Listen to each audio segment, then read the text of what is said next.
ဒီနေ့ကျွန်တော်တို့ဆွေးနွေးသွားမယ့်ခေါင်းစဉ်ကတော့ရှင်တန်ရက်ဒီရေးနဲ့ကြော်လွန်ပြီးကိုယ့်ရဲ့အနာဂတ်ကိုအခြေခံကဆက်ပြီးတိဆောက်ကြမယ်ဆိုတာပဲဖြစ်ပါတယ်အလုံးလုံးရေးနဲ့ပဲကိုယ့်ရဲ့တန်ဖိုးရှိလာရဲ့ငယ်ရွယ်တဲ့အချိန်တွေကုံဆုံးနေတယ်လို့ခံစားဘူးကြပါသလားနေစိတ်စားစိတ်အကူတမလို့လီလည်းမဖြစ်ဘူးဆိုတဲ့အချိန်မျိုးမှာပိတ်မိနေတယ်လို့ရောထိန်နေမိလား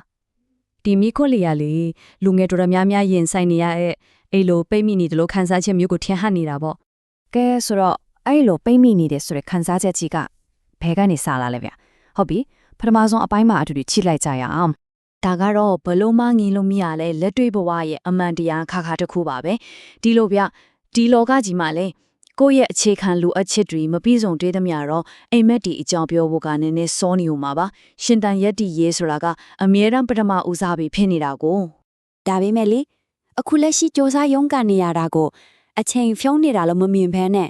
အမြင်လိမ့်နဲ့လည်းပြောင်းကြည့်လို့ရပါတယ်အဲ့ဒါကဘာလဲဆိုတော့ကိုယ့်ရဲ့ foundation ကိုတီးဆော့နေတယ်လို့သဘောထားလိုက်တာပါပ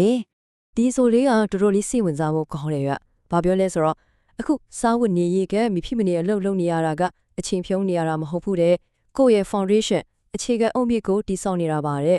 အဲ့တော့ foundation ဆိုတာတကယ်တော့ဘာကိုပြောချင်တာလဲအနာဂတ်မှာတိုးတက်ဖို့အတွက်မရှိမဖြစ်လိုအပ်တဲ့တည်ငြိမ်မှုတို့စီကံတို့အတွေ့အကြုံတို့အဲ့ဒါတွေအားလုံးကိုပေါင်းပြီးအခြေခံအုတ်မြစ်လို့ခေါ်တာပေါ့အရေးကြီးဆုံးကဘာလဲဒီလားအဲ့ဒီအရာအားလုံးကိုအခုလုပ်နေတဲ့အလုပ်ကနေပဲသင်ယူလို့ရနေတာပါကျွန်တော်တို့တွေအများစုက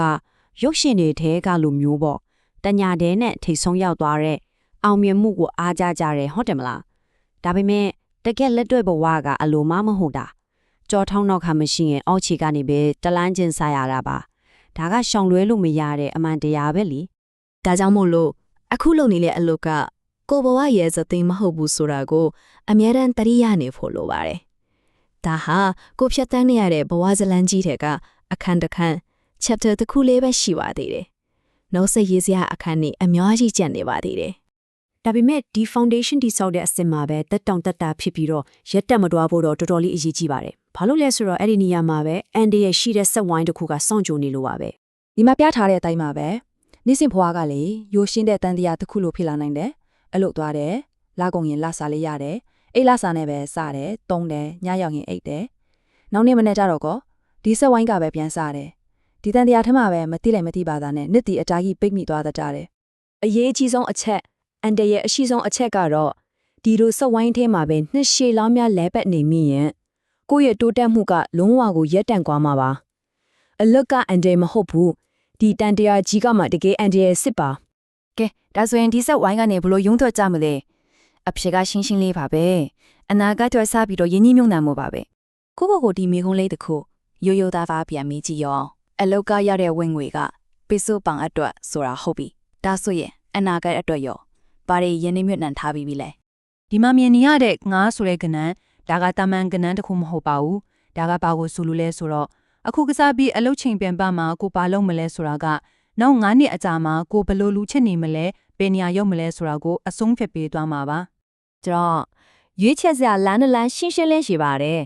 တနေ့တာလုံးပင်ပန်းလာလို့ဆိုပြီးဖုံးလေးထိုင်ပွတ်မလားဂိမ်းမဲ့ထိုင်ဆော့မလားဒါမှမဟုတ်အဲ့ဒီချိန်လေးကိုဖဲ့ပြီးကိုယ့်ရဲ့တိုးတက်မှုအတွက်စာတူလောက်ဖတ်မလားအတစ်တစ်ခုခုလေ့လာမလားဒီရွေးချက်မှုတေးသေးလေးတစ်ခုကနေဖြစ်လာမယ့်ရလဒ်ကတော့လုံးဝကိုကောင်းကင်တဲ့မြေကြီးလို့ကြွားလွှားမှာပါအဓိကကြတဲ့အချက်ကဒါပါပဲကိုယ့်ရဲ့တန်ဖိုး value ကိုမြင့်တင်နိုင်မှသာပိုကောင်းတဲ့နေရာကိုရောက်နိုင်မှာပါပိုကောင်းတဲ့အခွင့်အရေးဆိုတာပြေတော့မှအလိုလိုကြလာတာမျိုးမဟုတ်ပါဘူးကိုယ်တိုင်ဖန်တီးယူတာပါကဲအခုဆိုရင်နောက်ဆုံးပိုင်းကိုရောက်လာပါပြီဒီတနေရာကရုံထွက်ပြီးတော့ရှေ့ကိုဆက်လန်းဖို့အတွက်လက်တွေ့ကြတဲ့ခြေလိုင်းတွေကိုတစ်ချက်ကြည့်လိုက်ကြရအောင်ဒီချက်လေးချက်ကိုအဓိကမှတ်ထားစေချင်ပါတယ်နံပါတ်1လက်ရှိအလုပ်ကနေသင်ယူစရာတစ်ခုခုကိုမရရအောင်ရှာဖွေပါနံပါတ်2ကအခြေအနေကို complain လုပ်နေမယ့်အစားလက်ရှိအခြေအနေကိုလက်ခံပြီးတော့အဲ့ဒီကနေရုံးထက်ဖို့ plan ဆက်ဆွဲပါပြီးတော့ရတဲ့အချိန်တွေကိုအကျိုးမဲ့မကုံဆုံးစေပဲကိုပြန်လဲ default ဖို့အသုံးချပါဒါတွေကလက်တွေ့အကြဆုံးပထမဆုံးခြေလန်းနေပါပဲဒီဥပမာလေးကတကယ်ကိုလှတယ်ဗျကိုကညောင်စိတ်တေးသေးလေးလျောက်ပဲရှိသေးတဲ့အချိန်မှာညောင်ပေအကြီးကြီးတပင်လုံးထက်လာဖို့ချက်ချင်းကြီးထွားပြီးမတောင်းဆိုပါနဲ့တဲ့ကြီးထွားဖို့ဆိုတာအချိန်ပေးရပါတယ်အဓိကစိတ်ရှည်ဖို့ပြီးတော့နေတိုင်းနည်းနည်းချင်းစီကြီးထွားနေဖို့ပါပဲဒါကြောင့်နောက်ဆုံးအနေနဲ့အားလုံးကိုပြောချင်တာကစာဝတ်နေရေးအတွက်လက်ကြောတင်းတင်းအလုပ်လုပ်နေရတာဟာ ရှက်စရာလုံးဝမဟုတ်ပါဘူး